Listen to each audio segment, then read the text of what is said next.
Welcome back to another episode of FP&G, Financial Planning for Oil and Gas Professionals. This week on the podcast, we're going to do another lightning round where we cover 3 topics, 10 minutes or less. And I know we've been kind of liberal with the 10 minutes, but we got a stopwatch on this time, so we'll be a little more diligent. This week, we're going to talk about 3 things. We're going to talk about the cost of youth sports. We're going to talk about property taxes, and we're going to talk about Rolls-Royce. Justin, where do you want to start? I think we should go youth sports. How's that sound to you, Jared? Yeah, man. I feel like I'm the least qualified person to talk about this because I have a kid who, maybe not the least, but I'm not super qualified because I have not even a 2-year-old yet. So I haven't even had to deal with that. So I was thinking about that, but that actually made me more excited for you to talk about it because right now, all of your thoughts on it are theoretical. Yeah. Whereas my thoughts are a little bit more, experiential. And so I think that combination is going to be really a little bit more helpful maybe. Yeah, I would say it's a loaded gun of a topic. So I might offend some listeners because I don't know what's right or wrong. And so, yeah, it'll be a good conversation. So, Justin, what led you to put this on here? And what exactly related to youth sports did you want to talk about with costs? Awesome. I think we can all resonate with this topic if we have kids. And, I think every parent falls somewhere on the spectrum of sports is everything, and I will do anything in my power to make my child the greatest athlete in whatever their favorite sport is. So that's kind of one end of the spectrum. And the other end of the spectrum is, what is sports? And obviously just disinterested. So everyone's on a different end of the spectrum. Jared, but it's a massive issue for every parent I talk to because everyone is navigating an incredible cost associated with youth sports. But I would say even more than the cost, a huge thing that every parent is navigating is how do I get my schedule back? How do I get my calendar back? And if you're not careful, if you're not really intentional, it's pretty easy to wake up with all of your free time as a family totally spoken for just because of youth sports. Now, if we back up to the cost real quick, I do want to give our listeners a little bit of interesting data. According to the Aspen Institute, U.S. families spend around $40 billion a year on youth sports. Now, Aspen Institute estimates that number is going to grow to $70 billion by 2030. So those are total numbers, just kind of broad stroke of all of society.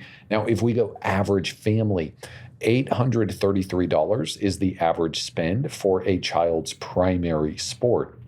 But those numbers go way up as income goes up. So if we just isolate families that make more than $150,000 a year, they are spending more than $2,000 a year on a primary sport. Now, Jared, my hunch is if you could delineate it and just look at families that are making more than $300,000 a year, I think the spend on the primary sport would be much, much higher as well. Yeah. And also, too, you have to think of the composition of what is the spending going towards. Because my guess is if I do year-round travel baseball, let's say, or I'll use lacrosse because that's what I played growing up.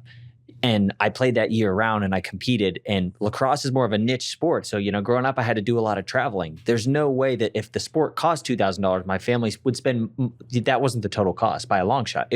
Multiples of that for travel, lodging, accommodations, all of that stuff related to, going on the circuit of traveling in your greater metro area to find other teams to play. So I think $2K is the top line cost, but the end cost is actually something I bet is substantially different.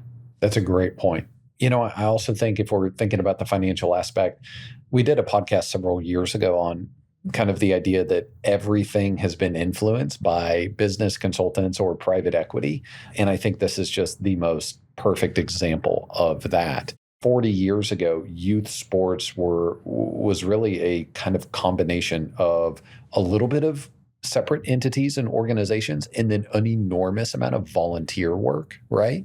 And I think today, yes, there's still, volunteer work to some degree. Certainly parents are volunteering an enormous amount of time, but it's no longer the local YMCA. Instead, it is massive businesses that are running these things that are waking up every day asking the question, how can I increase the amount of revenue I'm producing per family that's on this team?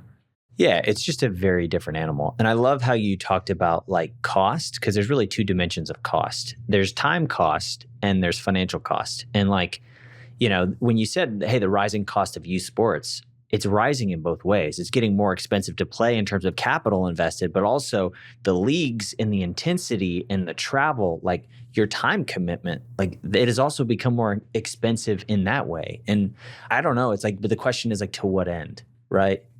And there's a few different things you want to balance, right? If your kid has an aptitude for it, an interest in it, an enjoyment of it, great. But I definitely could see a case where you burn them out early, or you take the fun out of it because you make it too much about business too early, or it's just like, man, I don't have any time. I don't enjoy my kids' teammates, right? Their parents, or they're not fun people to be around, and your social calendar is now partially spoken for because of that. So man, it's tricky. I can't imagine. Okay, I've got thoughts there, but I just want to ask you. So you do not have a child that's old enough to be in youth sports right now, but what's your general thought? Like, how much time do you want your family to devote to youth sports, let's say 8 years from now? It's such a tough question. And like, that's the financial planning answer to everything is it depends. So it depends, right? Like, how much does my kid like the sport? Generally, I think my thought is one at a time of like, hey, you're not going to do a bunch of different things simultaneously because that's just a lot to manage. So pick one and do it. And then, how much of the season they want to do, I think it's a function of how good are they at it and how much do they enjoy it.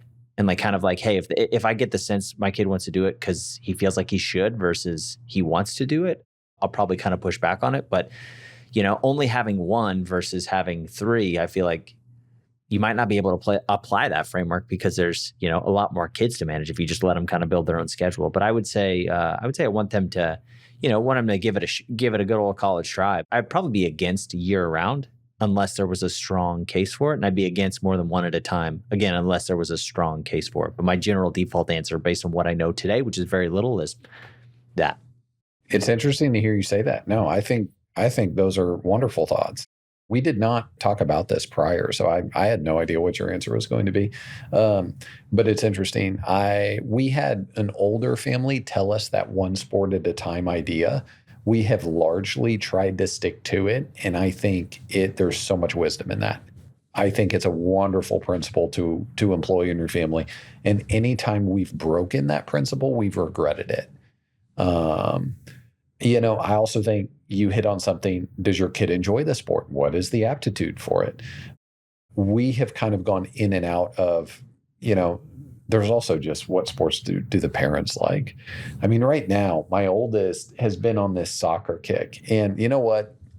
I might offend some of our listeners. Kids are so bad at soccer. I mean, they just suck at this sport. They're so bad at it. And it's not very fun to watch. But that's such an important component. I don't want to push my kids to do something just because it was my sport if they don't enjoy it.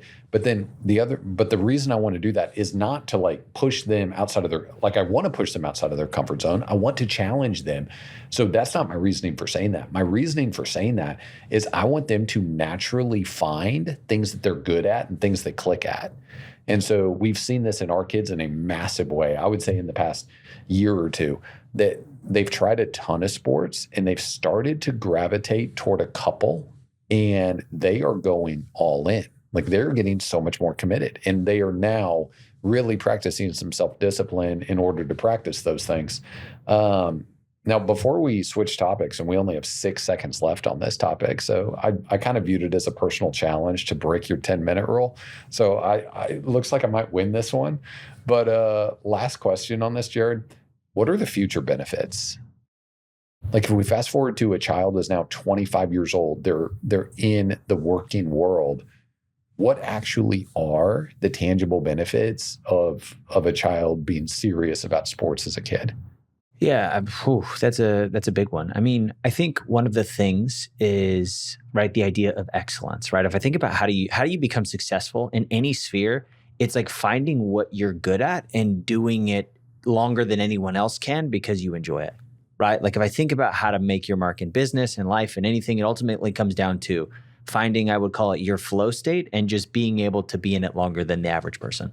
Sports in general has a ton of benefits, but even I would say the more demanding level of youth sports today, I think that could be a potential benefit of really like honing your craft and continuing to up the stakes in competition. And of course, there's, I think it's much easier to talk about the potential drawbacks, right? It's like, hey, it fills up your time. Hey, it's a lot of expense. It's very expensive financially.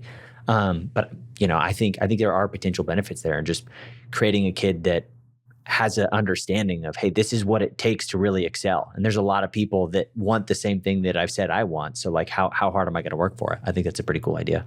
For sure. I mean, I feel like I see the entire end of the spectrum. Basketball was my sport. And obviously, I'm 37 years old today. And the application or the use case for basketball in my life is virtually zero. There's absolutely no benefit whatsoever once you're, 20 years old. And I also think there's kind of an enormous risk of being all in on a sport when you're 17 and going to a tiny college and playing that sport and not really being able to realize that, hey, give it up. It's completely worthless. Don't go to that school to extend your baseball career or something. Go start your life. But then there's just enormous personal benefits that basketball taught me as well, just in terms of excellence, poise under pressure, hard work, and seeing failure and success. Yeah, and we talked about the cost, right? I think like at the end of the day, your kid playing youth sports isn't going to be the reason you can or can't retire. Like I think the thing that people should focus on more is what is the time cost? Because I would argue that's actually much more expensive than the financial cost. Even if your kid has an aptitude, like it's really a crapshoot. If I burn them out early, I'm actually going to get them disinterested, like while they're still accumulating talent and skill. Yep. Right? Like it could actually be, even if you think your kid's going to play Division I, whatever, it might actually be more manageable to play 6 months out of the year. 6 months out of the year for 10 years is way, you end up with a way better student than somebody who goes, 12 months a year for 5 and gets burned out of it, right? So there's also a longevity component. Even if you think, hey, I'm doing this and we're all kind of not enjoying it, it's like, hey, what's the rush? If your kid is really good, just, make sure they stick with it for longer. Could not agree more on the time aspect. The greatest resource that you have is every window with children comes to a complete end. And so, we don't have a toddler in the house that's not potty trained anymore. And in some ways, that's really freeing and exciting. And we enjoy this stage that we're in, but it's also incredibly sad. That stage is over. And so, Jared, I think you're absolutely right. You have to be incredibly intentional, knowing that if you give every free weekend and every free, week in the summer to youth sports, well, like that's your child's upbringing and it's gone. You get one shot. Well, anytime you're missing having an unpotty trained toddler around the house, I'll drop Ellis off and we'll see how you feel by the end of the day. Awesome. All right. Next topic. We are going to talk about property taxes next. Justin, I just moved to Texas. And I'm renting right now, so I'm not having to live this, but knowing Texas, right? Couple benefits: no state income tax, but also conversely, property taxes are very high. So I'd love for you to just kind of talk about what led you to put this on here, and what do you think about property tax? I think there's a few elements to talk about. I do think it's really interesting to structure a tax code that gives an enormous amount of agency to every citizen. And so and people talk about this with Texas all the time in a positive sense. The beautiful thing about Texas is you are essentially taxed based on consumption, and you can consume however much or however little you want. When you think about tax policy, I think that's an incredibly powerful and important idea. But then there's also this giant issue of, Jared, homes just exploded in value. And yes, they did explode in value since 2020. But I think in a bigger sense, you can also zoom out and you can say, hey, since 1998, homes in Texas, I mean, some of them are 10x. Many of them are at least 5x. And so the acceleration of this asset class has gone, I would argue, significantly higher than policymakers really could have even dreamed of a generation ago. And so does it need to be changed? Does it need to be tweaked? Property taxes are incredibly high. Where should we go from here on this one? Yeah, I'm conflicted, right? Because I get what you're saying, where it's like a discretionary tax seems like more compelling versus, hey, everybody's forced into this. You can it's kind of like choose your own adventure, right? Like if this is important to me, I'm willing to pay the tax on it, which is great. But I think one of the problems is like liquidity, right? Like if I think about income tax, it's charged to me and I know I have the cash to pay it because the cash comes available then, right? Like for everybody who's had quintupled their, whose home purchase prices or the value of their home's quintupled since they bought it, that's fine and dandy, but their property taxes increase without their ability to service that property tax, like without any consideration of that idea. Right. And so, Great point. so that's that's a really tough thing is like, I like it to be more discretionary, but also it creates kind of this liquidity mismatch. And presumably, as people accumulate more, they have a better position, but there's no direct correlation. You happen to buy the best house in the best neighborhood when you could afford it and your financial situation has changed. It's like, well, it doesn't really matter because property taxes kind of keep going up. That's right. I mean, that's such a good point, which begs the question, should there ever, and how would you do this? How would you make policy that incorporates this? Should there ever be a time where you are done paying property taxes? And, naysayers on property tax say, well, you never actually own your home. If you have to pay property tax, if you have to pay $30,000 a year, well, I mean, my goodness, that's almost a mortgage in and of itself. Therefore, you don't actually own your home. So should there be a mechanism at which you have paid your due on this property and you no longer owe? Yeah. No, I think that's an interesting idea, right? Where like, hey, I've contributed. Like, and also too, if you think about how that property tax is allocated, some of it's allocated to schools, and I think some of it always should be, but your utilization of what the property tax is being allocated to changes over time. So I don't dislike that idea of like, hey, you've paid in. The other thing you could do is you could say, hey, there's a capital gains exclusion, but you can kind of use some of that. Like you could choose now, pay me now or pay later. You could use some of that exclusion to offset future property taxes, and then at cap gains time, it's all taxable.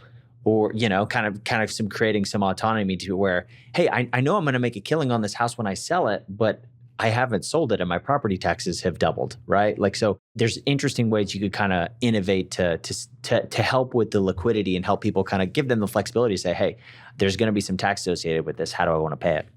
That's right.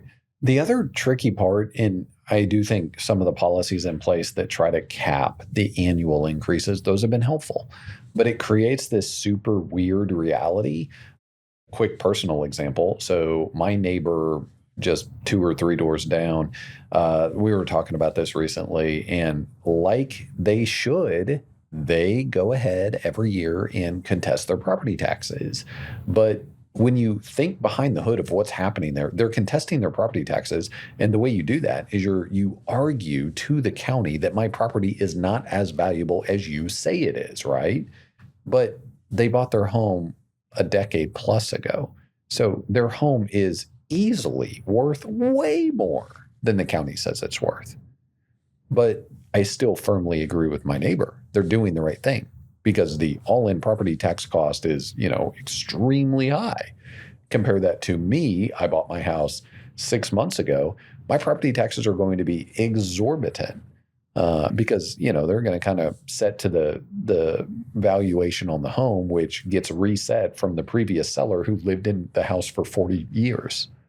So it's just this interesting dynamic where the calculation of it is goofy. The all-in cost is enormous. And yeah, I'm not sure where to go with it. Yeah. And your ability to pay it is completely disconnected from your access to the underlying asset. Yeah. Like who in the world is refinancing their home so that they can pay their property tax, which the function of a property tax means that there are scenarios where that would have to happen. Yeah. It's almost like you need a flat cap, but even then it just feels less equitable because it's oversimplified, right? Like if some places, like if you're in a place that depreciates, right, because of, I don't know, whatever, turmoil with school districts or what have you, like, do my property taxes go down? Because it sounds like the raises are automatic, but if I have to fight for, any contesting of like, hey, it actually should be lower. That doesn't seem like an equitable system. Yeah. And, obviously it's just, I think that kind of covers the topic. It's just such an interesting topic for Texans, especially over the last 10 years, because by and large, it's a pretty great state tax structure, but there's just this elephant in the room where, hey, property tax is enormous. And 2 to 3% on a Texas home today is now a gigantic number compared to 2 to 3% on a Texas home 15 years ago. Yeah, and the awesome thing about being on a financial planning podcast and not being economic forecasters is we just get to pontificate. No solutions, just questions. Awesome. Well, Justin, the solution for everybody is to just rent like me, so it's a phantom cost. You don't have to physically pay. There you go. Right. So just behavioral hacking. Okay, let's talk about the final topic. And this one, candidly, is the most random. So I'd love for you to tell listeners how we got here. We're going to talk about Rolls-Royce next. Okay, Rolls-Royce vehicle. Let's see, about a month ago, I was at an event, and at this event, I got to test drive a Rolls-Royce. And so it caused me to just spend a little bit of time looking into the company, and it's really fascinating. Jared, I think it's fascinating in the sense of what has this company built? So I'll probably start there. But then it's also fascinating from a financial planning perspective because Jared, I think every person in the world, just about, who has any sort of healthy income at all, they spend money in ways that are totally nonsensical. And so I think everyone can relate with this idea of what is the random thing in your life that you just enjoy spending money on, even if it doesn't make any sense. And so let's see, anything else before I kind of dive in? No, go ahead. Awesome. So Rolls-Royce, and if you're not familiar, and to be honest, here's the thing to listeners of FPOG, I'm really not a car guy. I'm not super into it, but I do find it fascinating. So I don't think I even knew this before I test drove it, but just about every model that Rolls-Royce makes starts at about $500,000. And so you were talking about the price of a car that is just not just expensive, but wildly more expensive than luxury vehicles typically cost. So just in a totally different stratosphere. Let's see, some history on the company. Rolls-Royce made their first car in 1904. So they've been around for more than 100 years. 1906 was when the company formation formally happened. And that's when they really started as an ultra quality car maker. Jared, I find this so fascinating. Rolls-Royce, as of 2019, they only made 4,000 cars per year. Think about that. Remarkable, considering its brand equity. Yes, unbelievable brand equity. And they almost chose self-restraint in the sense that they didn't try to abuse it. And brand equity that was there for generations. And they didn't try to abuse it. They just continued to make a very, very small number of cars at the highest level in the world. So I find that super fascinating. That's a big pro. This isn't necessarily a con, but it's kind of a con, especially since I'm going to go here right after what I just mentioned. Jared, I said 4,000 cars was the production number in 2019. That number has increased a fair amount, all because they started producing an SUV. So for the first time, I think 2019 was the first year of production that they started their SUV. So we mentioned this in that podcast or article on the private equitization of everything, that a big reason why cars have increased in value is not because, car that you saw in 1997 is just more expensive. But the biggest reason why cars are so much more expensive today is because they stopped making the affordable options that were there in 1997. And so every car available today is a much larger SUV with significantly more bells and whistles. And that is a massive contributor to the increased cost of cars. And so Rolls-Royce has not necessarily much different there in the sense that, hey, 5 years ago, they started making an SUV and they make way more of that SUV than any other car, I believe. It's their highest selling car ever. It's called the Cullinan.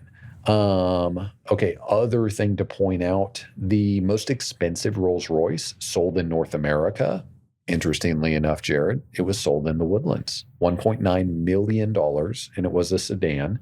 And so kind of cool representation of the Woodlands there. Where else should we go on this?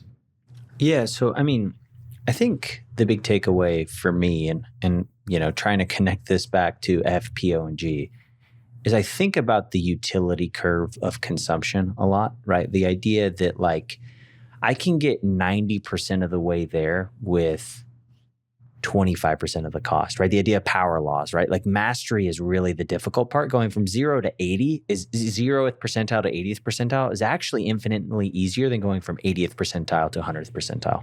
Yep. Right? Like if I got Porsche's equivalent of of the SUV, right? Like it probably it would be less than half.